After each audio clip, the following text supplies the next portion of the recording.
Nandyal municipal special అధికారినిగా జిల్లా collector రాజకుమారి Guinea బాధ్యతలు చేపట్టారు. Municipal commissioner Bandi Seshanna, municipal engineer Gurrappa Yadav, డీఈలు నాగభూషణం రెడ్డి, పవన్, రసూల్, ఏసీపీ నరసింహమూర్తి, శానిటేషన్ అధికారులు మురళి, శివప్రసాద్ రెడ్డి, లక్ష్మీనారాయణ, ఏఈలు హిమబిందు, శశాంక్, రెవెన్యూ అధికారి వెంకట్రెడ్డి సిబ్బంది ఘనంగా స్వాగతం పలికారు. వేద పండితుల మంత్రోచ్చారణల మధ్య కార్యాలయంలో రికార్డులో సంతకం చేశారు. నంద్యాల మున్సిపాలిటీ స్పెషల్ ఆఫీసర్గా నియమిస్తూ మన రాష్ట్ర ప్రభుత్వం ఉత్తర్వులు జారీ చేశారు.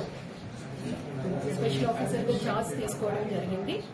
ఈరోజు నంద్యాల మున్సిపాలిటీ కార్యాలయాన్ని సందర్శించడం జరిగింది.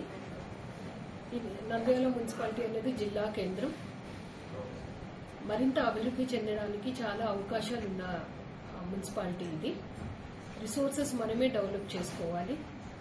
ఆ రిసోర్సెస్తో చక్కగా మన నంద్యాల మున్సిపాలిటీని అభివృద్ధి చేసుకోవాలి అంటే ప్రజలు ఖచ్చితంగా సహకరించాలి.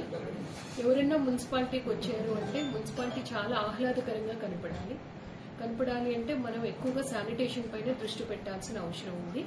100% door to door garbage collect చేసిన గార్బేజ్ని మనము తీసుకువెళ్ళి ప్రాపర్గా ప్రాసెసింగ్ చేయడం, దాని ద్వారా మనం మాన్యూర్ తయారు చేసుకోవడం, అలాగే డ్రై వేస్ట్ నుంచి సర్క్యులర్ ఎకానమీ ప్రాసెస్లో సంపద సృష్టించుకోవడం, ఉన్న డంప్ ఏదుందో వాటన్నింటినీ కూడా బయోమాన్యూరింగ్ చేయడం అన్నది ఫస్ట్ టాస్క్గా తీసుకుని నంద్యాలని ఆహ్లాదకరంగా చూపించడానికి అన్ని విధాల ప్రయత్నం చేస్తాం.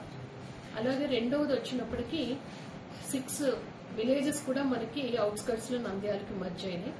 అక్కడ still sanitation issues, drinking water issues ఉన్నాయి. వాటిని కూడా ఇమీడియట్గా రెక్టిఫై చేయడానికి ప్రయత్నం చేద్దాం. తర్వాత బ్యూటిఫికేషన్ అనేది చాలా అవసరం. నంద్యాల ఎంటర్ అయ్యే దగ్గర నుంచి లోపల అన్ని ప్రాంతాల్లో కూడా రోడ్స్ కావచ్చు, లేదు అంటే మనకి ఎక్కడెక్కడ కాన్స్పిక్యూస్ ప్లేసెస్ ఉన్నాయో వాటిని సుందరంగా తీర్చిదిద్దడం, గ్రీనరీ పెద్ద ఎత్తున డెవలప్ చేయడం, అలాగే ఎక్కువగా ఉపయోగపడేవి అంశాలని మనం వైడ్ పబ్లిసిటీ ఇవ్వడం, ఇవన్నీ చేస్తే స్వచ్ఛ సర్వేక్షణలో ర్యాంకింగ్లో కూడా నంద్యాల ముందంజలో ఉండడానికి అవకాశం ఉంటుంది. కాబట్టి వీటన్నింటిపైన కూడా దృష్టి పెట్టి, అలాగే 4వది మనకి ఇవన్నీ పనులు చేసుకోవాలంటే రిసోర్సెస్ ఉండాలి. రిసోర్సెస్ అంటే హౌస్ ట్యాక్స్ ప్రాపర్గా కట్టాలి, ట్రేడ్ లైసెన్సెస్ ప్రాపర్గా కట్టాలి, బిల్డింగ్ ప్లాన్స్ ఏమున్నాయో ప్రొసీజరల్గా తీసుకోవాలి, వేకెంట్ ల్యాండ్స్ ఎక్కడున్నాయో వాటికి ప్రాపర్గా ట్యాక్స్ కట్టాలి. అలాగే చాలా అంశాలపైన మున్సిపల్ వాటికి పన్ను చెల్లించాల్సిన అవసరం ఉంటుంది. సర్వీసెస్ తీసుకున్నప్పుడు మనం పన్ను చెల్లించాలి.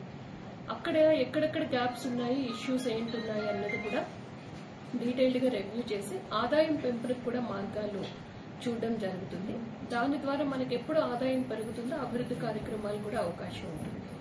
అలాగే ఇక్కడ మనకి మంత్రివర్యులు ఉన్నారు, ఫరూక్ సార్, మంత్రివర్యులు, ఇతర ప్రజాప్రతినిధులు, అలాగే అధికార బృందం అందరితో కలిపి సమన్వయపరుచుకుంటూ నంద్యాల మున్సిపాలిటీని ది బెస్ట్గా చూపించడానికి అన్ని విధాలా ప్రయత్నం చేయడం జరుగుతుంది.